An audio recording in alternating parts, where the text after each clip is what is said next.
तो यहाँ तीसरा एपिसोड है। एपिसोड 3, भैरव माइनस समय के अधिपति और भय का अंत।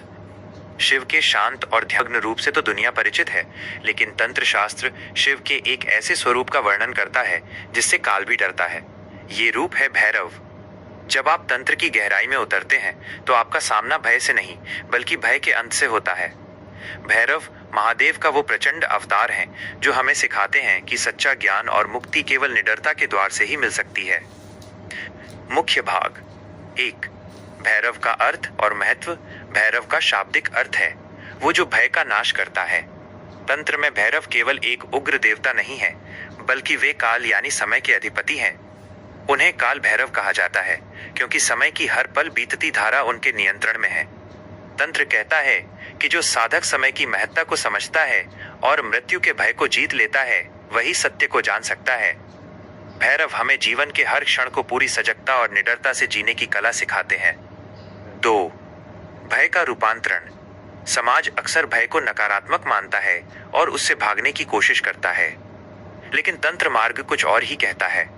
भैरव की साधना हमें भय का सामना करना सिखाती है।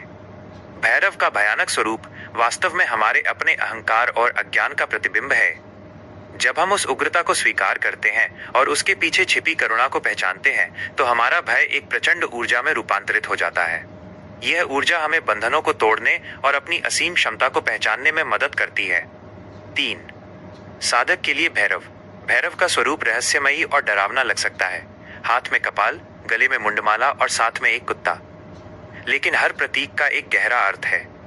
कपाल अहंकार के नाश का प्रतीक है, मुंडमाला जन्म मृत्यु के चक्र से मुक्ति का और कुत्ता वफादारी और निस्वार्थ सेवा का। एक तांत्रिक साधक के लिए भैरव एक सख्त लेकिन कृपालु गुरु हैं जो उसे संसार के हर मोह और डर से मुक्त कराकर शिवत्व की ओर ले जाते हैं। समापन, आउटरो। अगली बार जब आप भयभीत महसूस करें तो काल भैरव का स्मरण करें।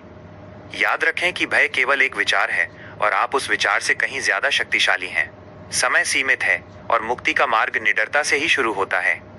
अगले एपिसोड में हम जानेंगे यंत्र और मंत्र का वो विज्ञान जो ध्वनि और आकृति के माध्यम से शिव की ऊर्जा को हमारे भीतर जगाता है।